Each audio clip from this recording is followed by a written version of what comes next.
Inizio con un piccolo video, poi magari a partire da quello faremo dei ragionamenti specifici.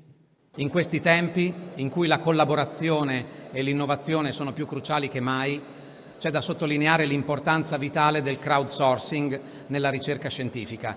Il nostro Ateneo, ad esempio, è all'avanguardia su questa importante area di ricerca. Questo è un divertissement di un mio collega, studente di dottorato prima di allora, totalmente artificiale. Anche se quello sono io e come vedete anche il labiale riproduce fedelmente quello che viene detto. All'inizio dell'inaugurazione dell'anno accademico quest'anno, non so se qualcuno di voi era presente, comunque su YouTube trovate, ho fatto qualcosa di analogo perché ho fatto il saluto in lingua italiana e poi abbiamo chiesto agli strumenti di AI di tradurlo in inglese, in tedesco e in sloveno. Friulano non sono riusciti, ho dovuto arrangiarmi da solo, ma insomma, mi assicurano le persone che conoscono il tedesco e sullo sloveno non ho avuto dei feedback. Ma mia moglie insegna tedesco e mi ha detto che era un tedesco ineccepibile, per me inarrivabile. E quindi ormai siamo qui. Siamo qui. Il friulano quest'anno no, ma l'anno prossimo probabilmente sì.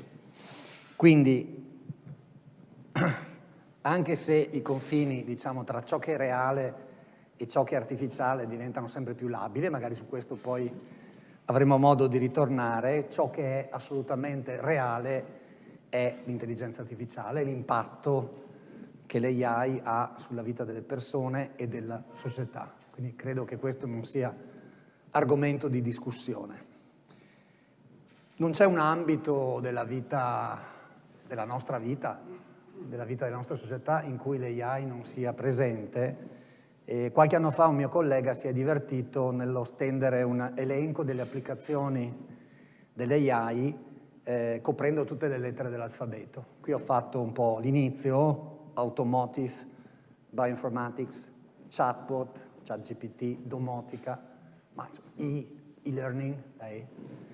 Quindi veramente questo è il punto da cui partire. Quindi non c'è discussione su questo aspetto. Il titolo del mio intervento è Rischi e opportunità. Quindi parto dai rischi, non perché io sia un pessimista riguardo dell'intelligenza artificiale, insomma è anche la mia disciplina, quindi insomma, sarei un po' anche masochista, però insomma ci sono ovviamente dei rischi, delle problematiche, allora in maniera molto veloce volevo raccontarveli. Intelligenza artificiale e lavoro. C'è questa dichiarazione, ma qui c'era solo l'imbarazzo della scelta, dell'economista capo della Banca d'Inghilterra che dichiarava alcuni anni fa che l'intelligenza artificiale avrebbe distrutto il 50% dei posti di lavoro nel Regno Unito. E un report del World Economic Forum del 2020 prevedeva entro l'anno scorso la sostituzione di circa 85 milioni di posti di lavoro con l'intelligenza artificiale e insieme prevedeva anche la creazione di un centinaio di altri posti, quindi in realtà addirittura somma positiva. Io non so dirvi, non ho i numeri effettivi, ma insomma questo per darvi l'idea dei rivolgimenti che l'intelligenza artificiale comporta nel mondo del lavoro. Aggiungo, fuori slide, diciamo, che già oggi l'intelligenza artificiale potrebbe essere utilizzata in maniera molto più significativa e pesante all'interno di molti ambiti lavorativi, ma ci sono ovviamente considerazioni di tipo sociale ed economico che possono rallentare questo processo. Tutto sommato l'esperienza del Covid, al di là della sua tragicità, ci ha mostrato che certe tecnologie erano lì. Noi in una settimana, noi università, ma direi un po' tutti gli ambiti, in una settimana siamo passati dalla didattica tradizionale alla didattica online, dal lavoro tradizionale allo smart working. E non perché in una settimana abbiamo inventato tecnologie che non esistevano, le tecnologie erano lì. E in una qualche misura ciò vale anche per tanti strumenti di intelligenza artificiale. Un secondo aspetto che riguarda più da vicino il vostro corso di studio ed è il rapporto, l'utilizzo dell'AI nel mondo della finanza. E qui c'è stato quell'episodio che ormai è di qualche anno fa, molto emblematico, del 2008. In passato, mi viene da dire, perché si sono un po' affinati gli strumenti, in presenza di situazioni complesse, anomale, questi sistemi che devono in questo ambito come in altri intervenire senza, diciamo, il consulto di un soggetto umano, devono intervenire in maniera immediata e diretta, con assoluta autonomia, ci può essere un effetto di amplificazione delle tendenze negative in atto. Quindi anziché fare degli interventi che possono frenare in qualche modo certi processi che si sono innescati, si è verificato in talune situazioni un effetto di amplificazione e di rafforzamento. Dopodiché i modelli imparano, per cui non è detto, e non è già oggi più così, a fronte di consapevolezza ulteriore di dati disponibili su certe situazioni, i modelli si comportano diversamente. Però questo tipo di situazioni non può essere a priori escluso. Quindi non sono sistemi deterministici in cui uno immette un certo input e ottiene un certo output. Sono sistemi molto più elaborati e complessi. Poi c'è un aspetto, per certi versi, tra i più problematici, che è l'impatto dell'intelligenza artificiale a livello sociale. In particolare, come ben sappiamo tutti quanti, l'intelligenza artificiale consente di acquisire informazioni su singoli individui, su gruppi di individui, per analizzarne le caratteristiche, per dividerli in categorie, quella che tecnicamente viene chiamata profilazione, in modo da poter effettuare delle valutazioni e soprattutto delle previsioni. E ci sono delle forme di profilazione sempre più raffinate, non facilmente riconoscibili e monitorabili.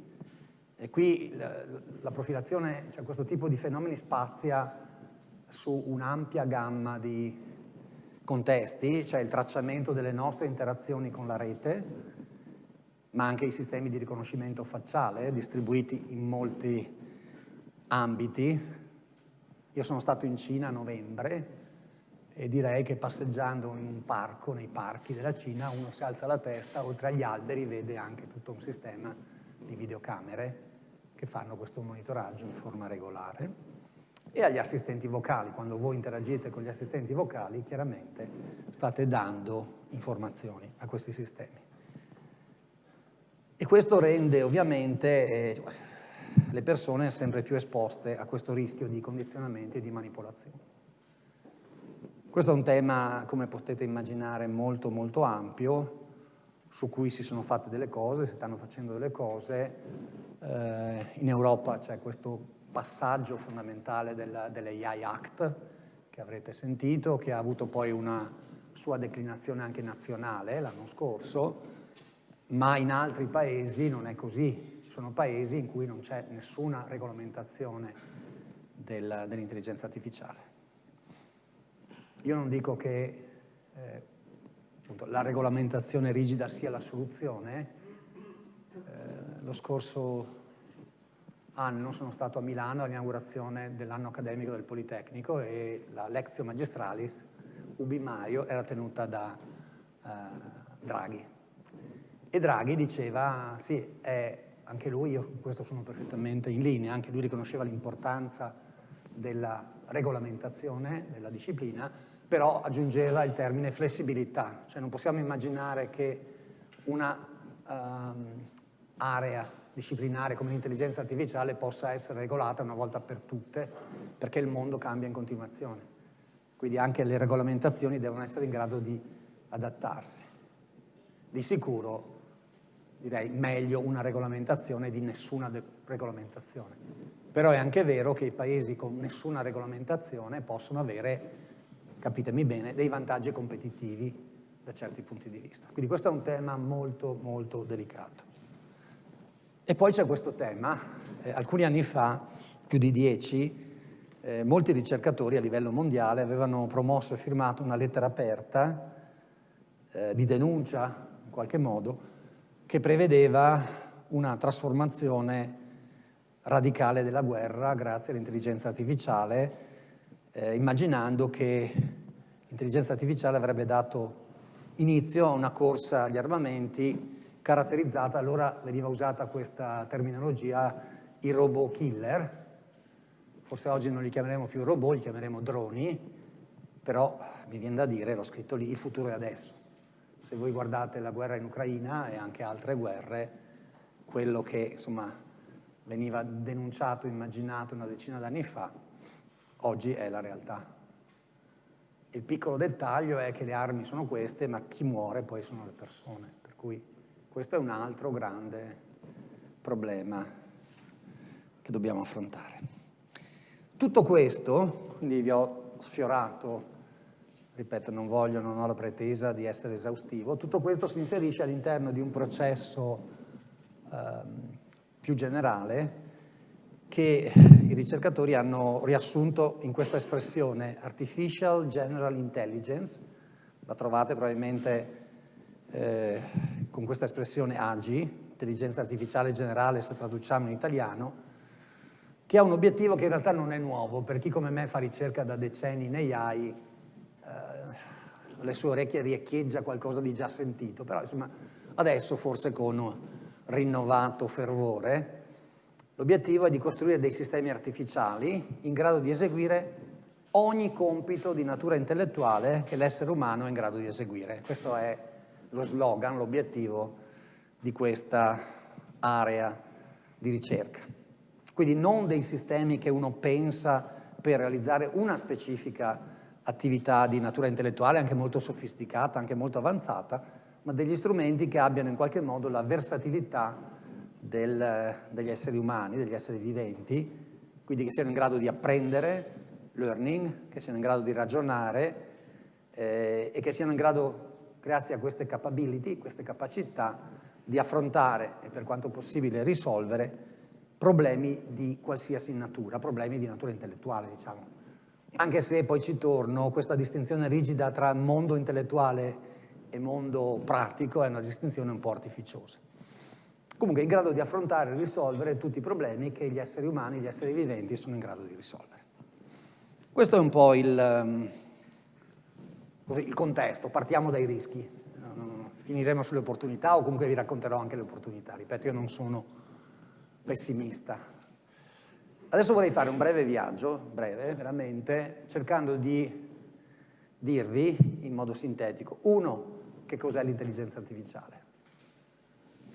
Due, come ci siano due elementi fondamentali che la caratterizzano, di uguale importanza, che sono da un lato le capacità di ragionamento e dall'altro le capacità di memoria. E queste due caratteristiche fondamentali in qualche modo sono riconducibili, accostabili ai due filoni che da sempre caratterizzano la ricerca in intelligenza artificiale.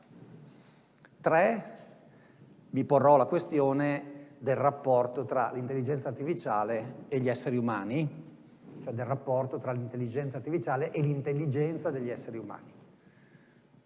Non sono il primo a porsi questa questione, già Turing, il padre dell'informatica, un famoso articolo del 1950, poneva la questione. Quindi questo è un tema che è presente da sempre e che forse oggi appunto si ripropone con grande forza. E poi alcune brevi considerazioni finali senza la pretesa di risposte troppo forti perché non è possibile darle. Allora, una questione preliminare. Questo è un aspetto che secondo me è bene aver presente perché aiuta un po' a orientarsi. Quando noi descriviamo non solo le caratteristiche dei sistemi di intelligenza artificiale, ma anche dei sistemi informatici in generale, noi utilizziamo un vocabolario antropomorfico. Cioè usiamo delle parole che abitualmente utilizziamo per descrivere caratteristiche dell'essere umano e del suo comportamento. Questo è assolutamente evidente nel mondo delle AI, a cominciare dall'intelligenza, ma anche la conoscenza, l'apprendimento, il ragionamento. Qui l'elenco potrebbe essere molto lungo, ma anche quando siamo nel contesto dell'informatica, io studente di informatica al primo anno, ho cominciato a utilizzare in maniera più o meno consapevole termini come memoria, comunicazione, io insegno basi di dati, interrogazione, che sono tutte caratteristiche tipiche dell'essere umano. What's the problem? Dov'è il problema? Perché succede questo? È un problema? Non è un problema? Allora io dico che è bene essere avvertiti di questo e ci sono molte ragioni per cui questo fenomeno si presenta. Il primo è un aspetto, se volete, pragmatico. Usare un vocabolario di questo tipo consente di stabilire un rapporto, una certa familiarità, un rapporto positivo con la macchina.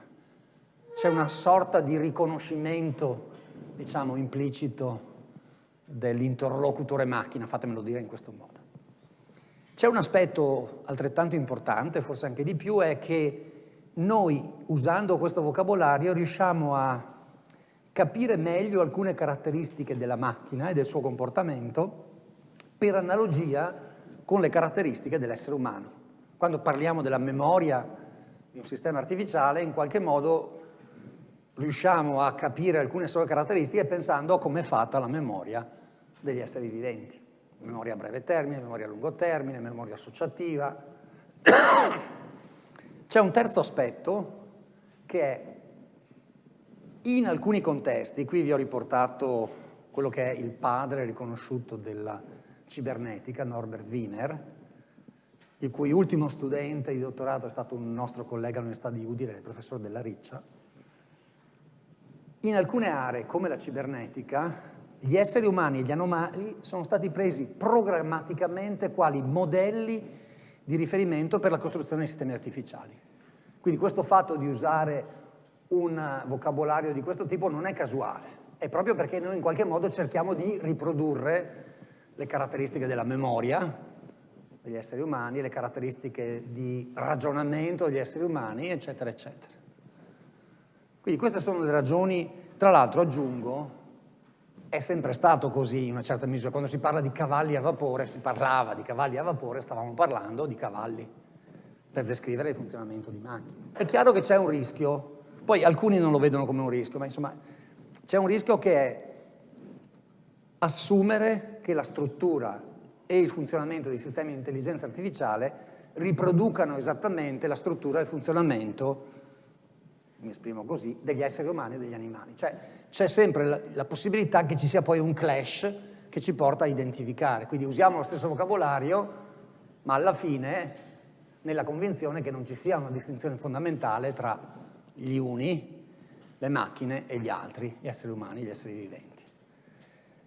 Dico che questo viene visto come un rischio da alcuni, ma non da tutti. Per alcuni è proprio così. Quella che si chiamava una volta AI forte, intelligenza artificiale forte, in qualche modo assumeva questa identificazione.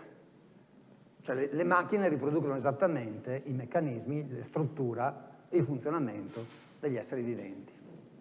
Questa posizione è stata a lungo discussa, è stata criticata, l'articolo più significativo è un articolo di questa persona che è morta l'anno scorso, in età molto avanzata, un filosofo americano, John Searle, che ha criticato in un lavoro appunto di più di 40 anni fa questa posizione, suggerendo come alternativa un'idea più debole, lui usa l'espressione cauta di intelligenza artificiale. È un articolo che ha diversi anni, ma che conserva una sua validità e verso la fine riprenderò brevemente l'idea di Searle. A questo punto però devo cercare di darvi una definizione dell'intelligenza artificiale. E allora la definizione che mi sento di dare è questa ed è importante. L'intelligenza artificiale è una parte dell'informatica. Non esiste l'informatica e l'intelligenza artificiale. L'intelligenza artificiale sta dentro l'informatica. E non a caso quello che è il padre dell'informatica, Turing, immagino che diversi di voi abbiano visto quel film, Il gioco dell'imitazione, che racconta insomma in maniera efficace anche la storia di questa persona. Il padre dell'informatica è anche in un certo senso il padre dell'intelligenza artificiale, perché ha scritto, lo riprenderò tra un po', questo articolo proprio su è possibile dare una intelligenza a un sistema artificiale, 1950, rivista Mind. E allora lo specifico dell'intelligenza artificiale è in una certa misura lo specifico dell'informatica. Qual è lo specifico dell'informatica? Ecco, se dovessi riassumerlo brevissimamente, direi che lo specifico dell'informatica è la capacità di modellare e risolvere problemi. Gli informatici sono una popolazione che ama i problemi. Detta così sembra di nuovo masochismo, ma non è.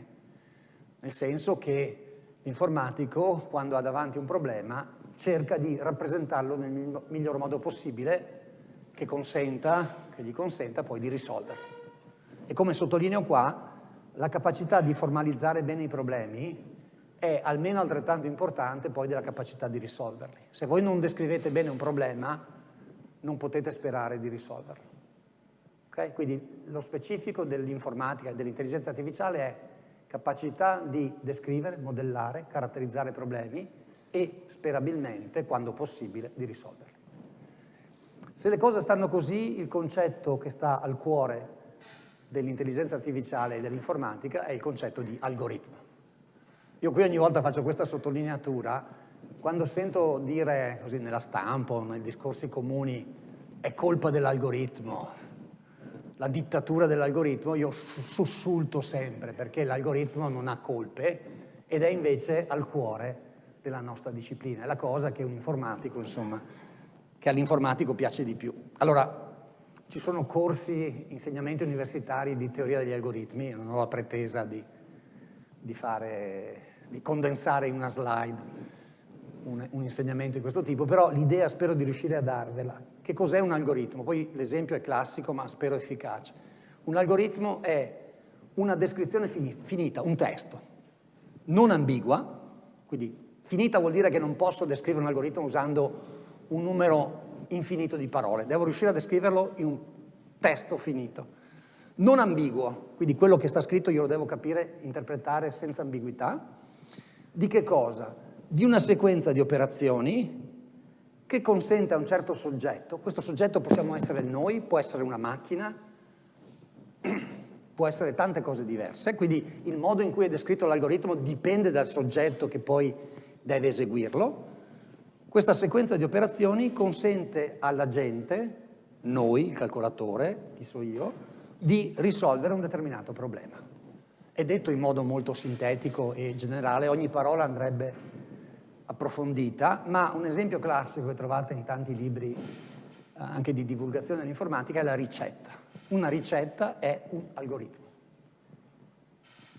Infatti avete un certo input, gli ingredienti che dovete utilizzare, avete una sequenza di operazioni da fare e alla fine producete il risultato atteso, che può essere una certa pietanza. Okay? Quindi gli algoritmi non li hanno inventati gli informatici, sono lì da millenni. Anche qui in tutti gli ambiti disciplinari. Io ho trovato sempre molto interessanti, eleganti gli algoritmi che si usano in ambito dell'architettura, gli algoritmi costruttivi, le descrizioni molto spesso fatte anche a parole, con non tanta matematica, ma con una descrizione precisa dei passi costruttivi, della sequenza di operazioni che devono essere fatte per costruire un certo elemento architettonico. Okay? Questo è il concetto di algoritmo, questo è il cuore dell'informatica e dell'intelligenza artificiale. E allora dove sta la novità? Che adesso ho detto, ok, se io annego l'intelligenza artificiale nell'informatica, uno potrebbe dire, vabbè, dove sta la differenza? Qual è la novità? Tra l'altro, ripeto, l'intelligenza artificiale che è nata 75 anni fa, quindi insomma, ha la sua età anche l'intelligenza artificiale. Inoltre, come dicevo prima, appunto, parlando del vocabolario antropomorfico, l'uomo ha sempre costruito delle macchine, ha costruito degli artefatti per far fare alle macchine delle cose che lui non era in grado di fare o comunque non era in grado di fare in maniera così efficace. Pensate alla rivoluzione industriale, pensate anche ai mezzi di trasporto, cioè noi siamo cresciuti e vissuti in un mondo in cui ci muoviamo ovunque senza problemi. Però, insomma, immaginate quando la gente ha cominciato a muoversi con certi mezzi, è cambiata la vita, è cambiato il mondo. Allora, qual è la novità? È sempre stato così. La novità sta nel fatto che i sistemi di intelligenza artificiale sono in grado di sostituire l'essere umano e spesso di migliorarne le prestazioni in compiti che noi da sempre eravamo abituati a ritenere di nostra pertinenza esclusiva. E questo diventa un fattore assolutamente, non dico problematico, ma un fattore insomma, critico.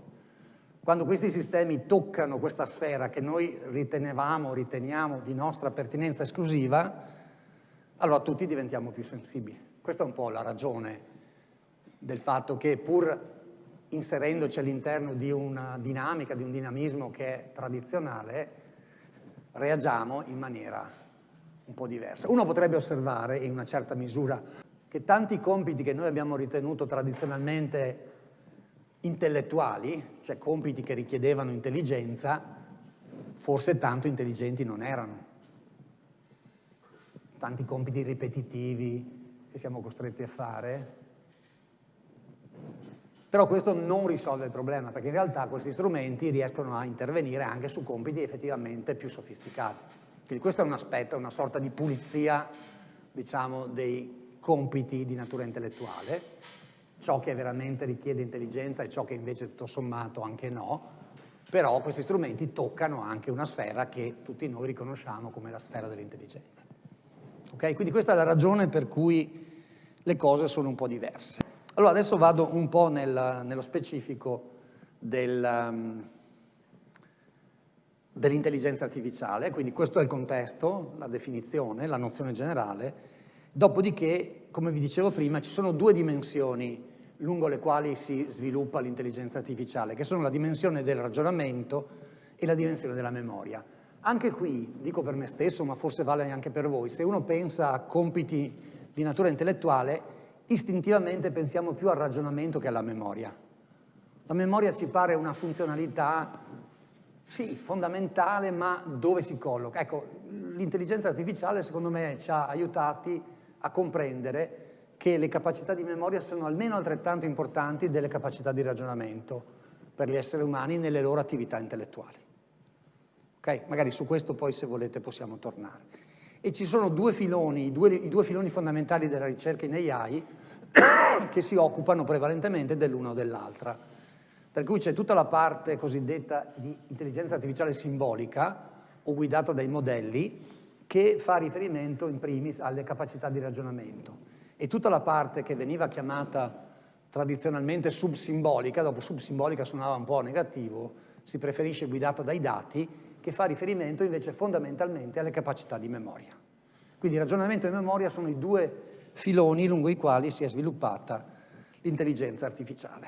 L'intelligenza artificiale simbolica si è posta come suo obiettivo la capacità di rappresentare le conoscenze degli esseri umani e le capacità di realizzare in modo automatico dei processi di ragionamento. Una delle conferenze più importanti di intelligenza artificiale si chiama proprio KR, Knowledge, Representation and Reasoning, capacità di rappresentare la conoscenza e di ragionare su di essa. Un ambito in cui ci sono stati da subito dei successi, adesso si tende a dimenticarlo, ma dei grandi successi dell'intelligenza artificiale sono stati ottenuti nell'ambito della cosiddetta pianificazione automatica, automated planning, che è stata usata pesantemente per esempio per le missioni spaziali. Già le missioni delle varie Apollo e compagnia usavano in modo via via sempre più sofisticato questo tipo di risultati. Adesso sono usati pesantemente nell'ambito dei robot, dei satelliti, ma anche nell'ambito industriale. Poi c'è l'AI invece subsimbolica, guidata dai dati, che ha un approccio radicalmente diverso, perché il suo obiettivo è di mimare il comportamento del cervello umano e della sua complessa rete di neuroni interconnessi. Questo è il mondo in cui si parla di reti neurali. Anche qui le reti neurali sono lì da molto tempo. I primi modelli di rete neurale risalgono agli anni 40. L'articolo di Turing di cui parlavo prima è del 1950, quindi prima ancora c'erano questi modelli. Il modello del neurone di McCulloch e Pitts è del 1943. Quindi l'AI non nasce oggi, e nemmeno ieri l'altro. Allora, velocemente due parole e due esempi. Allora, il ragionamento automatico vuole rappresentare la conoscenza e nella sostanza, per rappresentare la conoscenza, usa la logica matematica. Quindi alla base dell'AI simbolica c'è la logica matematica. Se voi andate a guardare, ci sono un'infinità di formalismi diversi, se però togliete la superficie e guardate la sostanza, sono incarnazioni diverse di logica matematica, di formalismi logici. Ecco, questo filone dell'AI è stato usato per ricerche di natura teorica, per esempio dimostrare in modo automatico dei teoremi, verificare che certe dimostrazioni di teoremi fossero corrette, ma è stato usato in maniera pesante ed è usato in maniera pesante anche in compiti molto pratici.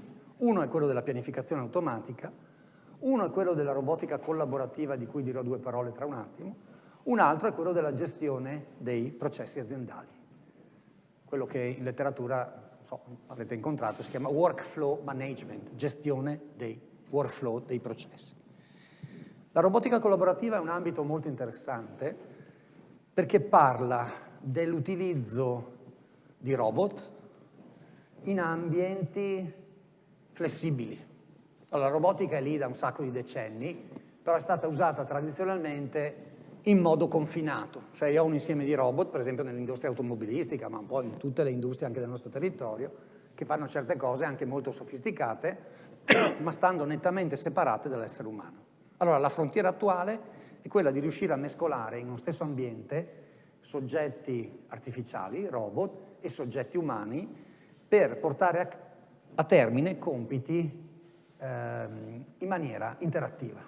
Questo comporta tutta una serie di problematiche estremamente interessanti dal punto di vista della ricerca ed ha delle potenzialità dal punto di vista anche delle applicazioni industriali molto elevate. In particolare, e qui entra in gioco l'intelligenza artificiale, occorre che questi sistemi artificiali abbiano in qualche modo delle conoscenze a riguardo del comportamento degli altri soggetti. Quindi io non devo sapere solo che cosa devo fare, ma devo in qualche modo sapere anche qual è il ruolo e il compito degli altri soggetti e sulla base della situazione che viene a crearsi capire quali sono le azioni più o meno opportune. Un ambito su cui si è cominciato a sperimentare questa cosa diversi anni fa è quello dei campionati di calcio per robot. In quel caso non era un sistema misto, erano solo robot, però era una comunità di robot. E lì è stata un'esperienza per me molto interessante perché, per esempio, la squadra italiana, alla fine facevano delle partite per nazioni, come sempre, e la squadra italiana mostrava delle capacità di coordinamento di questi robot giocatori interessanti. C'era qualche robot che si metteva sul lato del campo e stava lì fermo per sempre, però quelli insomma avevano dei problemi loro. Ma in generale c'erano delle azioni, cioè c'erano dei robot che riconoscevano di essere in una posizione defilata rispetto alla porta dove dovevano tirare e quindi invece di tirare passavano la palla a un loro compagno che si trovava in una posizione più favorevole. Quindi capacità di ragionamento di questo tipo. Dopodiché allora, insomma, alla fine, giusto per dirvi, ha vinto l'Iran, la finale era Iran-Italia, e ha vinto l'Iran perché aveva dei robot molto grossi, per cui negli scontri fisici tra robot, quello italiano cascava per terra e quello iraniano restava in piedi, e tirava con una violenza incredibile, per cui l'intelligente robot italiano portiere capiva dove andava la palla, ma quando si spostava la palla era già entrata. Però parliamo di un certo numero di anni fa, forse negli anni, questa cosa è stata affinata. Però la cosa fondamentale che voglio dirvi è che dietro questi ambienti misti, robot, esseri umani, c'è tutta una capacità di modellazione delle conoscenze su se stessi e sugli altri soggetti molto sofisticata, che è il frutto di anni e anni di ricerca. Queste cose stanno entrando anche nelle nostre aziende. Vedrete sempre di più dei contesti in cui il robot si muove liberamente in uno spazio in cui sono presenti anche dei soggetti umani. Questa è l'AI simbolica che ha i suoi meriti, che continua a esserci e che ha prodotto dei risultati molto interessanti. Poi c'è l'AI subsimbolica, guidata dai dati, dove il centro è la memoria. Allora, sicuramente la memoria è una componente essenziale dell'intelligenza umana.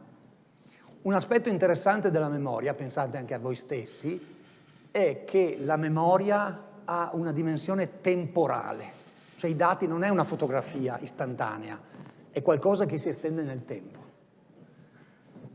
in cui c'è il passato, chiaramente, ma c'è anche la dimensione futura, c'è anche la capacità di prevedere in qualche modo il futuro e fare dei piani per raggiungere degli obiettivi. Quindi la memoria è proprio trasversale dal punto di vista temporale. E i dati sono l'elemento fondamentale della memoria. La memoria è costituita da un insieme di dati e quindi la capacità di questi sistemi di apprendere sulla base dei dati disponibili è una caratteristica essenziale per questa componente dell'intelligenza artificiale. Non ci può essere intelligenza artificiale che sfrutta le capacità di memoria senza capacità di apprendimento. Non possiamo immaginare di dare tutti i dati all'inizio a un sistema artificiale. È qualcosa di irrealistico. Dobbiamo costruire dei sistemi che sono in grado di allargare le loro conoscenze. Qui, se posso fare una piccola digressione, uno dei limiti dei sistemi attuali è che i sistemi artificiali non sono capaci di andare a raccogliere in modo autonomo i dati. I dati glieli diamo noi. Sono i dati disponibili nella rete, però sono i dati che stanno lì. Ecco, in un futuro che non credo tanto lontano, dobbiamo immaginarci dei sistemi artificiali che sono in grado di interagire direttamente col mondo e andare ad acquisire in modo autonomo dei dati, magari andando a cercarli dove possono essere più utili. Questo è un aspetto che secondo me diventerà sempre più evidente. E la memoria è strettamente collegata anche alla rete, cioè a dire, siamo partiti con i nostri personal, ma chi di noi c'era, siamo partiti con i nostri personal, con la memoria del calcolatore molto piccola, le memorie dei nostri PC, dei nostri Mac sono molto più grandi di quelle che erano all'inizio, ma adesso la memoria non è quella del singolo calcolatore, la memoria è quella della rete.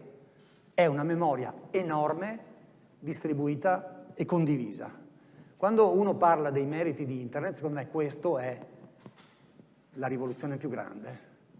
Cioè Internet ha costruito una memoria enorme ed è una memoria senza soggetto, una memoria impersonale. Capitemi bene, l'uomo da sempre ha costruito dei supporti esterni di memoria, le biblioteche, ma non solo. Però in qualche modo tradizionalmente poi la sintesi di tutte queste conoscenze la faceva il soggetto umano. Consultava tante fonti, ma poi era lui che in qualche modo metteva insieme le cose. La novità adesso è che abbiamo una memoria infinitamente più grande e non c'è più un soggetto che fa la sintesi. La sintesi, l'aggregazione dei dati, la fa il sistema artificiale.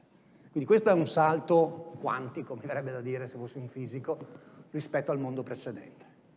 E non tanto per avere una memoria esterna, l'abbiamo sempre avuta, ma perché non è più il soggetto umano che fa la sintesi. Allora, questa è una delle due ragioni del successo enorme di quella che io ho chiamato intelligenza artificiale subsimbolica o guidata dai dati. È uno dei due filoni, adesso è sicuramente quello dominante, perché è esploso oggi e non ieri, visto che i primi modelli sono del 1943. È esploso oggi perché abbiamo questa memoria enorme e perché la potenza di calcolo è infinitamente superiore a quella di anche pochi anni fa. Questi due fattori messi insieme sono all'origine di quello che riusciamo a fare oggi.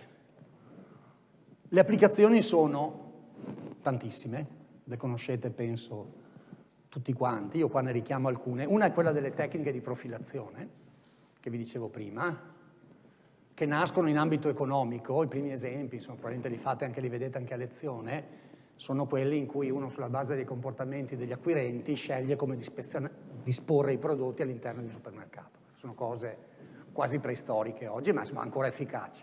Però la profilazione funziona su tutto. Alcuni ambiti, come potete immaginare, sono problematici. Se uno si candida a una carica, mi verrebbe da dire politica, e non ha altro obiettivo che quello di conquistare il potere, non ha un programma, non ha qualcosa che vuole realizzare, ma vuole conquistare il potere, con queste tecniche può costruire un programma, chiamiamolo così, che risponda esattamente alle aspettative dei suoi elettori. E lo può fare con estrema precisione, lo può fare guardando i nostri comportamenti social, le nostre presenze nelle varie reti in cui si sviluppa la nostra vita. Questo è un aspetto chiaramente con delle potenziali criticità molto forti. Magari ci torniamo eventualmente dopo. Poi ci sono delle cose diverse, per esempio ho citato questo perché so che potrebbe essere il contesto giusto, l'upselling predittivo, cioè lo spingere le persone a spostarsi da un certo prodotto a un prodotto di gamma superiore in un certo ambito. Questi strumenti consentono di capire chi sono i target appropriati ai quali proporre questo upgrade in maniera la più convincente possibile. Poi ci sono questi aspetti, parto dall'ultimo, gli agenti conversazionali, ChatGPT, su cui poi ci torno un attimo, questa è la nostra vita, e ci sono invece delle applicazioni molto interessanti anche in ambito industriale e sanitario. Ne cito una, manutenzione predittiva. Che cosa vuol dire?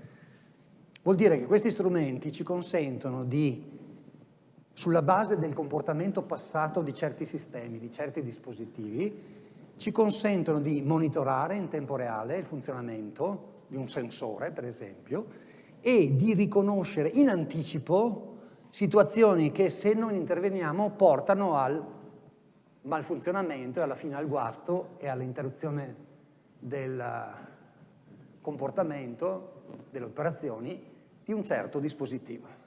Ecco, per le aziende questa capacità di riconoscere in anticipo, in inglese suona early failure detection, riconoscere in anticipo i potenziali fallimenti e intervenire evitando il blocco del sistema è estremamente utile.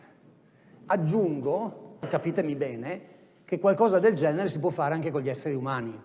Possiamo fare manutenzione predittiva di noi esseri umani. In che senso? Nel senso che questi strumenti consentono di monitorare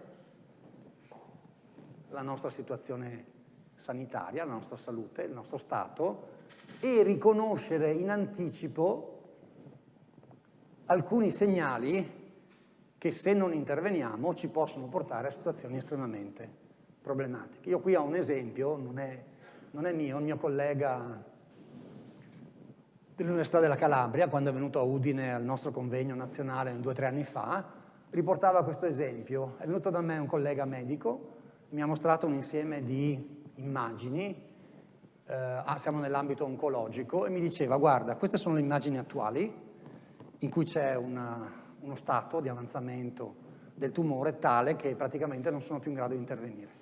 Queste sono le immagini di 6 mesi fa, e io, guardando queste immagini, non sono in grado di riconoscere nessun problema.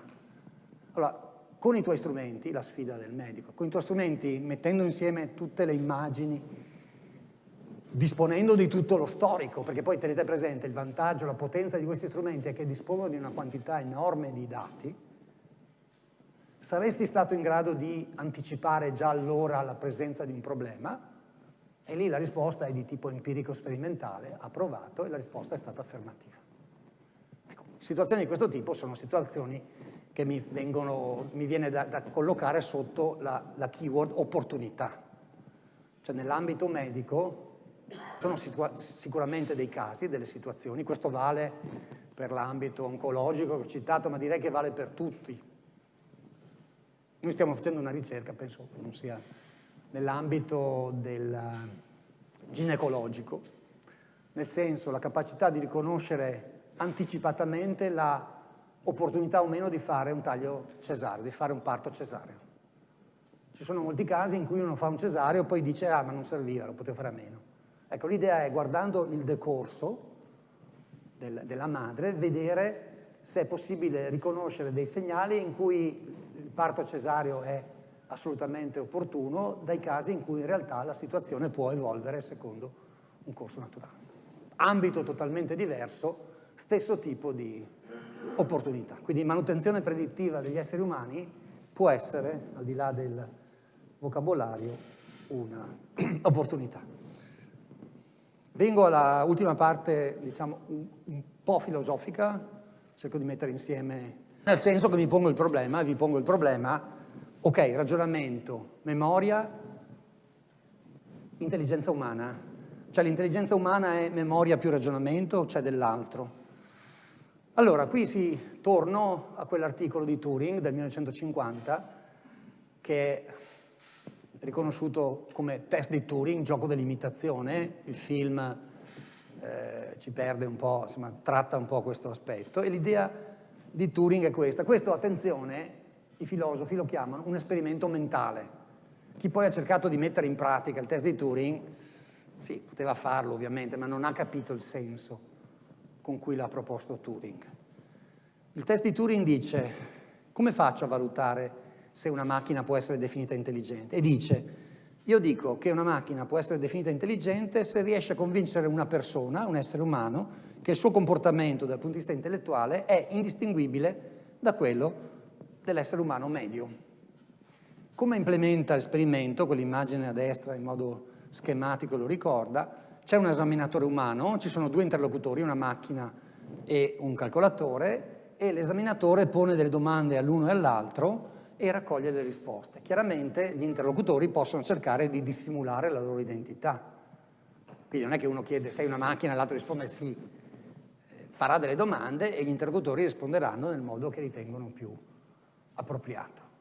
Se dopo una certa serie di domande e risposte, quindi dopo una certa interazione, magari ripetuta più volte nel tempo, si arriva alla conclusione che l'esaminatore non è in grado di dire chi è la macchina e chi è l'essere umano, allora, dice Turing, possiamo concludere che la macchina, sulla base del suo comportamento, è assimilabile a un essere umano.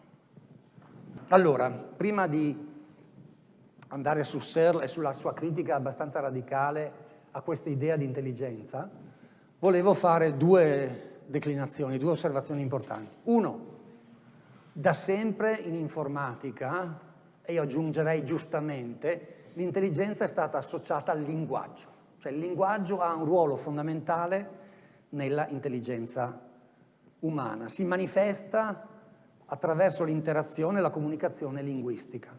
Questo è così dall'inizio della ricerca in intelligenza artificiale. In particolare, ci torno nella prossima slide, negli anni 60 è stato sviluppato uno psicanalista digitale, quindi un sistema artificiale, nella terminologia di allora si chiamava un sistema esperto, un sistema basato su regole, che interagiva con un soggetto umano simulando una seduta psicanalitica.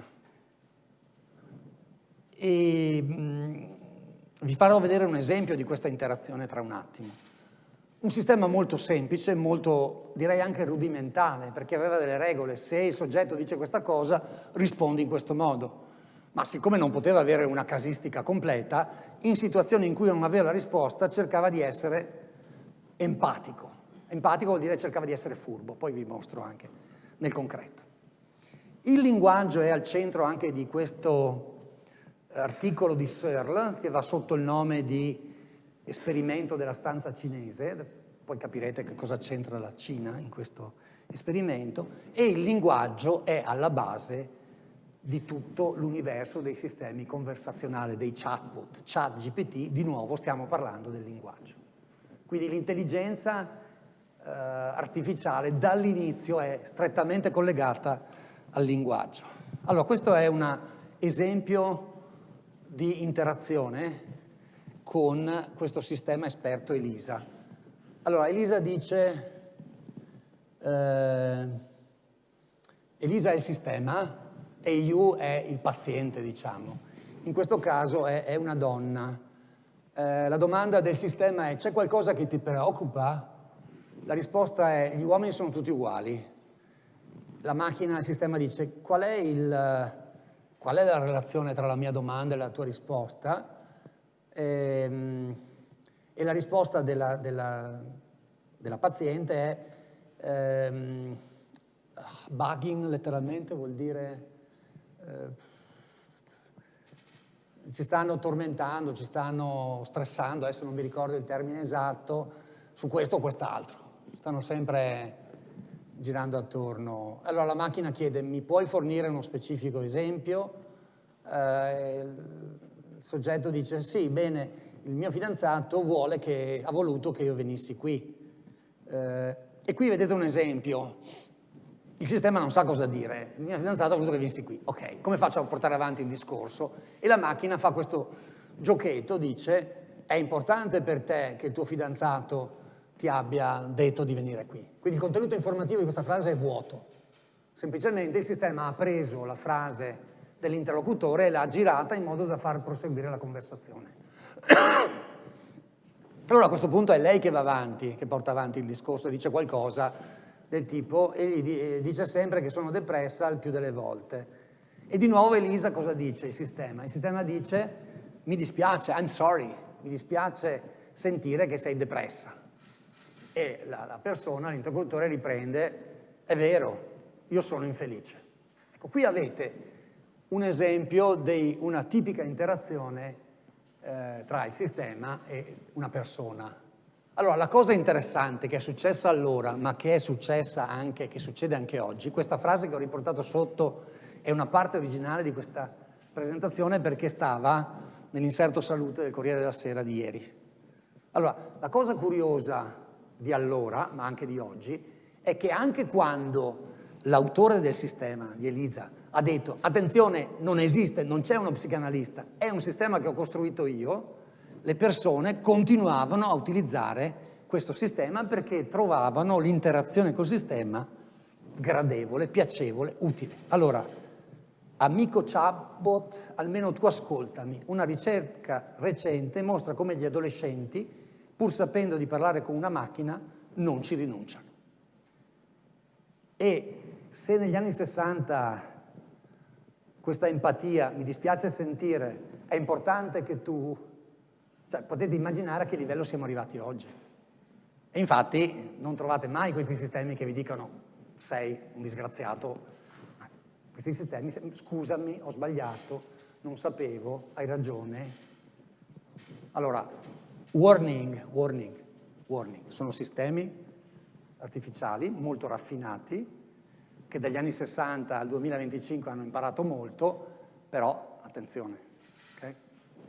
E c'è un altro aspetto legato sempre al test di Turing, un po' all'impostazione iniziale. Attenzione, è chiaro che nel test di Turing, se io avessi potuto vedere, io esaminatore, il soggetto umano e la macchina, avrei risolto il problema, avrei disambiguato istantaneamente. Quindi strutturalmente in quel test uno non può vedere.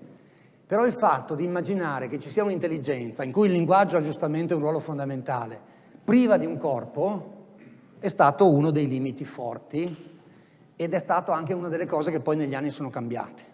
Cioè adesso si riconosce come l'intelligenza artificiale debba essere un'intelligenza dotata anch'essa di una corporeità.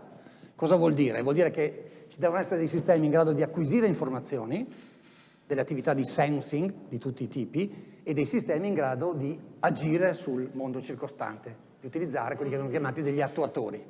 Soltanto un soggetto artificiale di questo tipo, che acquisisce dati, che ragiona e elabora i dati e che poi esegue delle operazioni e magari va a vedere qual è il feedback, qual è l'effetto delle sue azioni, può avvicinarsi a una intelligenza di tipo umana. E come vi dicevo prima, secondo me questo fatto che i dati nei sistemi conversazionali, nei chatbot, vengono forniti da qualcun altro, è comunque un limite, perché i dati non sono neutri. Adesso non ho il tempo e la voglia di approfondire, ma attenzione, sui dati questi sistemi si giocano tutto. I primi sistemi che avevano messo sul mercato sono stati ritirati quasi subito perché erano dei sistemi assolutamente razzisti e discriminatori. Perché?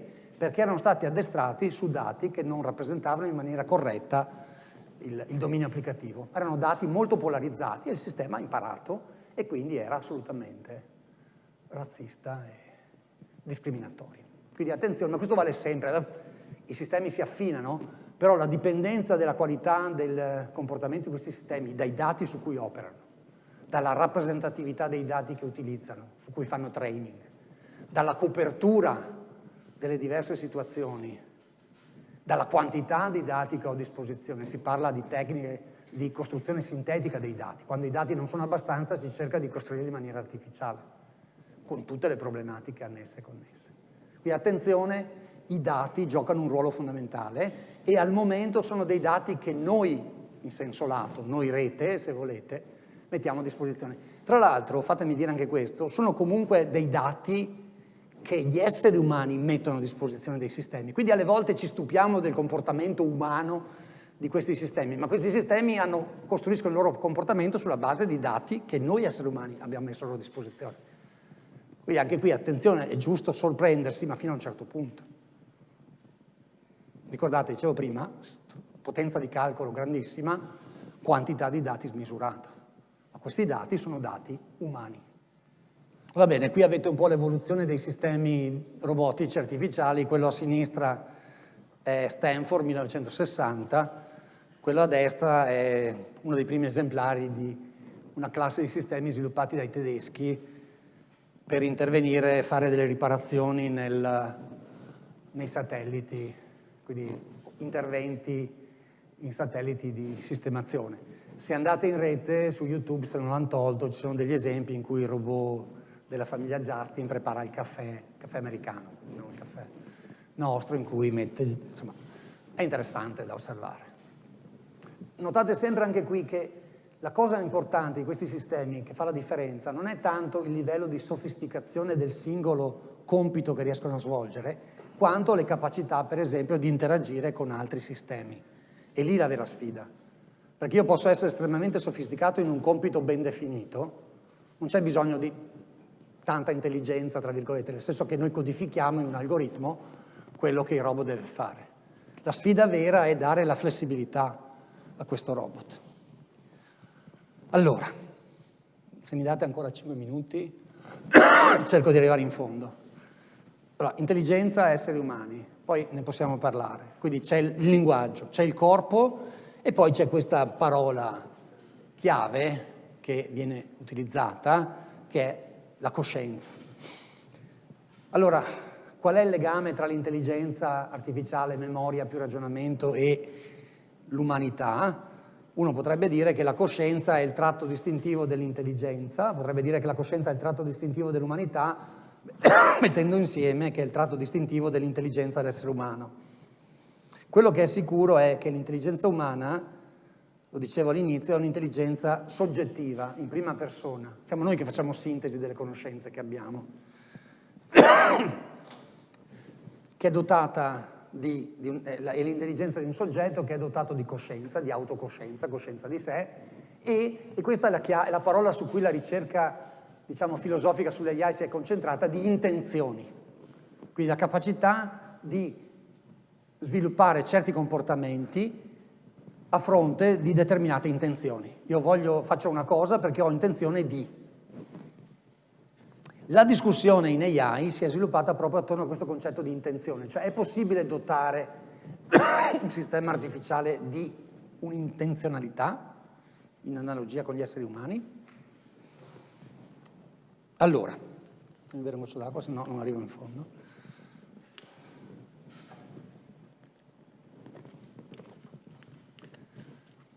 Questo è un articolo, diciamo, altrettanto fondamentale di quello di Turing che vi citavo prima, è quello in cui Searle illustra il suo argomento della stanza cinese, 1980, qui sono passati 45 anni. Searle non è un informatico, nemmeno un matematico, a differenza di Turing, è un filosofo, però diciamo che in questo lavoro ha dato un contributo molto importante alla discussione.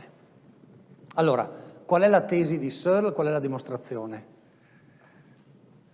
Searle dice che l'intenzionalità è una caratteristica distintiva della coscienza umana.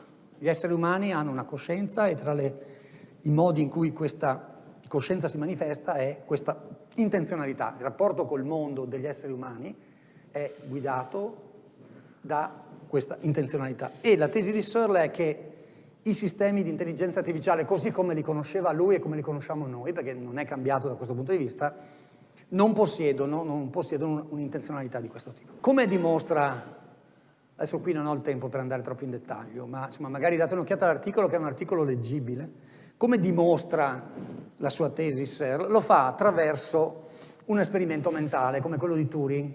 I filosofi di questo tipo amano gli esperimenti mentali.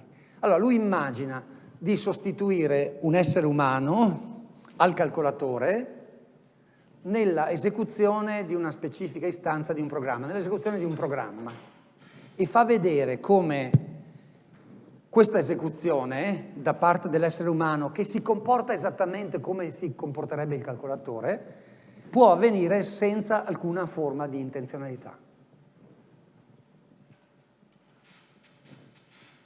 Vado in fondo, poi eventualmente torno indietro e vi do due dettagli, perché si capisce in che senso stanza cinese e che cosa vuol dire.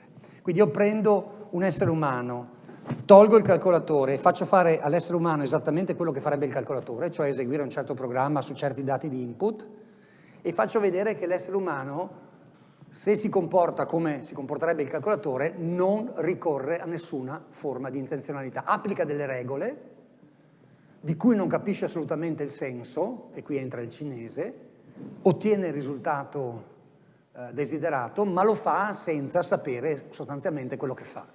Searle dice, questo è esattamente quello che accade a un programma. Un programma elabora dei dati di input, produce dei dati di output, ma non c'è in quel programma alcuna forma di consapevolezza di quello che fa. Notate, faccio solo questa osservazione, che questa posizione di Searle è una critica rispetto alla posizione di Turing, perché Turing diceva se l'essere umano e il sistema si comportano esattamente nello stesso modo, dati certi input producono lo stesso risultato, io concludo che essere umano e macchina sono assolutamente equivalenti. Searle dice no, anche se il comportamento è indistinguibile e più è sofisticato il mio programma, più è sofisticato il mio sistema artificiale, più i comportamenti dell'essere umano e del sistema sono indistinguibili, anzi in alcuni casi probabilmente il sistema si comporta meglio dell'essere umano, questo non è sufficiente per concludere che il sistema artificiale manifesta una qualche forma di intenzionalità. Detto questo, perché le cose siano chiare, è ovvio che in tutte le macchine c'è una forma di intenzionalità, perché le macchine sono costruite per svolgere certi compiti. Ma questa, Searle dice, è una forma di intenzionalità derivata, non è un'intenzionalità primitiva delle macchine, è l'intenzionalità che le macchine in qualche modo ricevono, acquisiscono da chi le ha costruite e da chi le utilizza. Ok? Quindi il punto non è intenzionalità tout court, ma intenzionalità primitiva piuttosto che intenzionalità derivata. Ultima slide, sono stato più o meno nei tempi. Allora,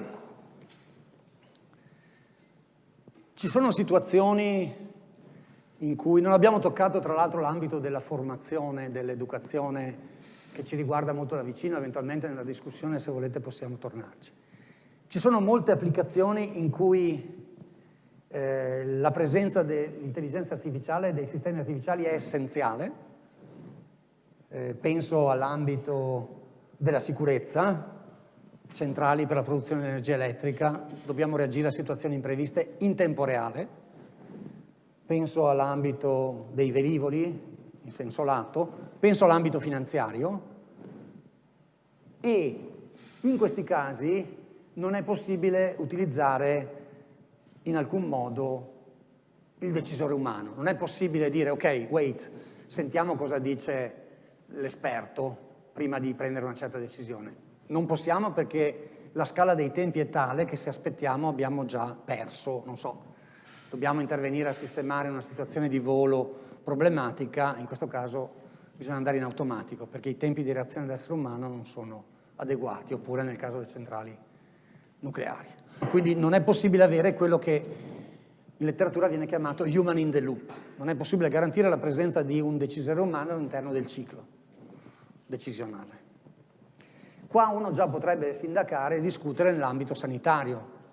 Credo che a tutt'oggi tutti noi, o molti di noi, preferiscano che nel loop ci sia un soggetto umano in grado di valutare i suggerimenti del sistema artificiale, che peraltro in moltissimi casi sono assolutamente corretti, anzi vi dicevo prima, in altissimi casi vi fanno vedere delle cose che gli esseri umani non sono in grado di vedere. Qui entra in gioco anche il tema dell'autonomia, cioè attenzione, qui si potrebbe declinare in termini molto tecnici, più un sistema diventa potente, complesso, più difficile risulta controllarne il comportamento. Quindi c'è un legame tra la potenza del sistema e la controllabilità. In termini anche informatici, uno userebbe tra l'espressività del formalismo, del sistema formale, e la complessità di questo sistema. Più il sistema è espressivo, potente, più è complesso dal punto di vista computazionale.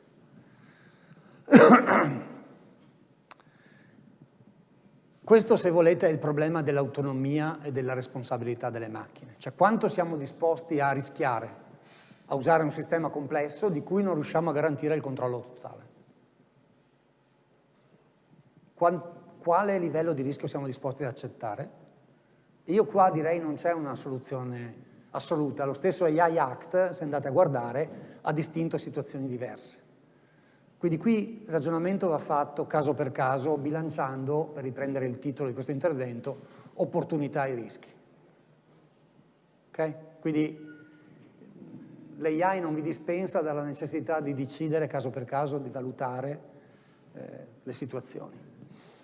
Se dovessi condensare un po' una delle linee di ricerca che vanno per la maggiore adesso e che vanno incontro un po' alle problematiche che vi ho descritto, c'è quella che va sotto il nome di Trustworthy AI, tradotto in italiano suona l'AI di cui ti puoi fidare. Cioè l'idea che non ci accontentiamo di vedere che dal punto di vista pratico funziona. Cioè noi usiamo un certo sistema per fare delle previsioni, il sistema di intelligenza artificiale, e vediamo che queste previsioni effettivamente sono corrette. O perlomeno nei casi in cui l'abbiamo utilizzata, vogliamo un sistema che in qualche modo sia in grado di rendere ragione dei passi che hanno portato a quella conclusione. Questo per certi versi è più facile, anzi assolutamente più facile nel caso dell'intelligenza artificiale simbolica. Lì la complessità è legata a che il numero di passi che devono fare questi sistemi è elevatissimo. Dimostrazione automatica di teoremi, scusate, erano quei casi in cui il dimostratore umano non ce la faceva perché la quantità di passaggi era tale da non essere praticamente gestibile. Però di per sé tutti i passaggi stanno lì, se un essere umano avesse il tempo necessario per ripercorrerli, li potrebbe vedere tutti. Nel caso dei sistemi subsimbolici, in realtà i meccanismi utilizzati, che sono veramente di livello basso, sono funzioni, pesi, è un altro tipo, diciamo, di logica, di matematica che sta sotto, e questa capacità di interpretare quei processi di basso livello in modo tale da essere comprensibili a dei soggetti umani, perché siamo arrivati a quella conclusione, che pure riconosciamo in molti casi essere quella corretta, è più difficile. Allora l'idea che si sta un po' sviluppando nell'intelligenza artificiale è di mettere insieme queste due forme di intelligenza artificiale, cioè usare l'AI simbolica per cercare di spiegare, nei limiti del possibile, il comportamento dell'AI subsimbolica. Non è la panacea, non è un obiettivo facile, però è quello che si sta facendo. Io ho anche una serie di regole pratiche, così, di buon comportamento per utilizzare questi sistemi in maniera accorta, però insomma eventualmente ne parliamo dopo. Mi fermo qua, così sto nell'ora che mi è stata data. Grazie per l'attenzione.